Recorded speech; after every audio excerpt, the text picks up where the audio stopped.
We're Blake and Brittany. 4 years ago, we moved to southern Ecuador with our 4 kids. It is our 17th anniversary next week. And in honor of that, we wanted to talk about the concept of unequal enthusiasm, if you will, for moving abroad in couples.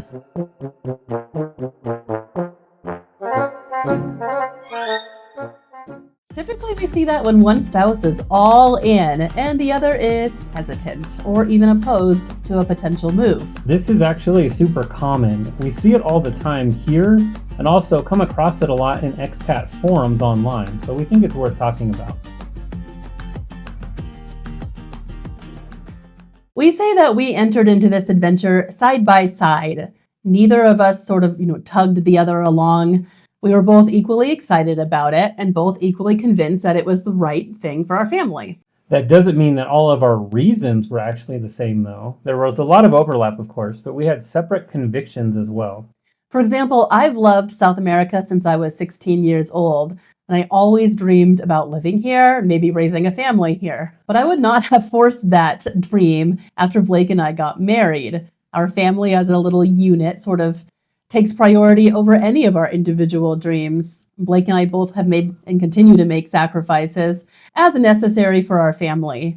However, I did know from the beginning of our relationship that Blake was open to, or at least interested in, the possibility of living in South America one day. And in fact, we explored that possibility off and on over the years leading up to our move. I did not come at this move from the more emotional place that Brittany did, of course. For me, it was a lot more practical, not so much a dream, although I was excited about it. I didn't like some trends I'd been observing in the United States and was concerned about what that could mean for our future, especially our children's future.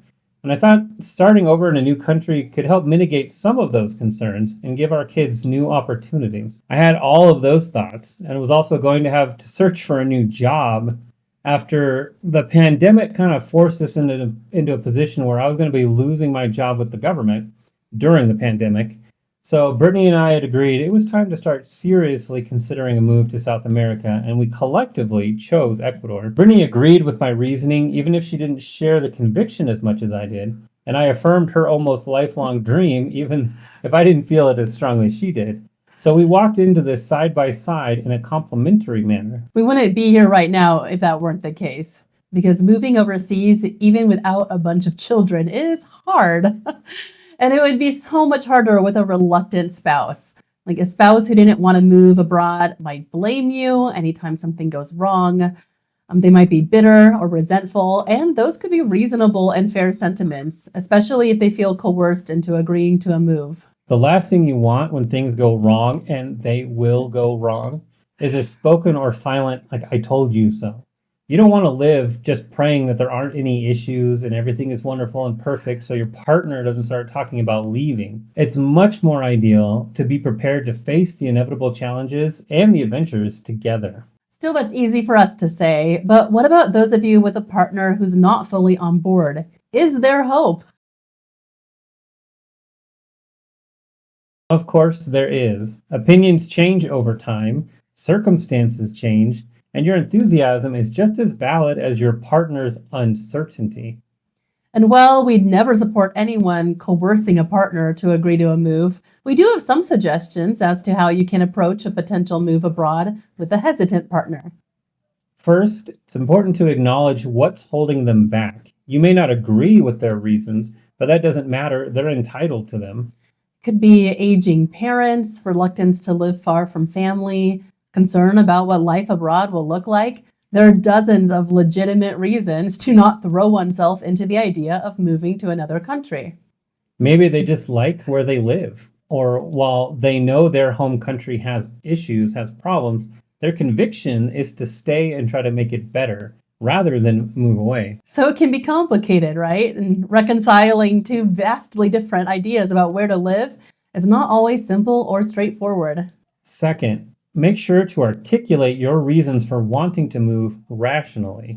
Don't guilt your partner, don't manipulate them or resort to fear-mongering. It's obviously not healthy behavior in a relationship, and it will ultimately lead to resentment, even if you get your way. You may be so convinced that this move is necessary that you can justify saying anything to get your partner on board, but there's a good chance that that will backfire on you. Also, don't sugarcoat what life would be like after a move. Be realistic about the downsides and challenges. Suggest that your spouse do their own research and investigation instead of depending on the information you provide them. Yeah, invite conversation about your concerns and their concerns. Discuss how moving overseas could be one way of addressing some of those concerns. Moving to a new country is not a magic fix. For it's not a magic fix for all of life's problems, after all, and it does indeed raise new problems all on its own. Third, express a willingness to compromise. Tell them that you want them fully on board and ask what they need in order to make that happen. Maybe they can make the final decision regarding what country you move to. Or if the country's set, maybe they can pick the city or at least the part of town. And obviously, maybe they can have more of a say over the specific lodgings that you'll be living in. Maybe you commit to a yearly visit back home or to pay to fly family out to visit you. Maybe you agree to a trial move so they can actually test it out, especially if the reluctant spouse would have to give up a job or even their career for the move. Explore with them what new possibilities would make their life abroad meaningful.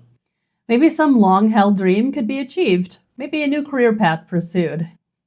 Compromise can also look like agreeing to relocate within your own country instead of moving overseas, right? If you long for a farm in the Ecuadorian Andes, maybe you can settle for a homestead the next state over, even the next town over. Ultimately, if you love someone and you've made a commitment to build a life together, maybe you have a family, I wouldn't risk those things for a move abroad, no matter how badly I wanted it. I would really, really hope that you caught my vision on your own, but I wouldn't try to force it. Doing this move together has been really special. It's made us appreciate each other's strengths. Like Brittany's Spanish, which made our landing here so much smoother than it would have been otherwise. And Blake's affability. He genuinely likes people and is liked back.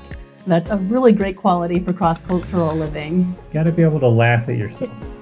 And facing the various adversities of life abroad together, laughing at the absurdities, continuing the side-by-side mentality that brought us here has really strengthened our relationship, which in turn has been really stabilizing for our kids. It has helped them, I think, adapt and thrive here as well. If you and your partner moved abroad on unequal footing, let us know in the comments how that went for you. Did the reluctant spouse eventually grow to love it? Did you end up moving back to your home country? We would really love to hear your experience. If you haven't yet, subscribe to Average Family Abroad. Thanks for watching this video, and we will see you on the next one.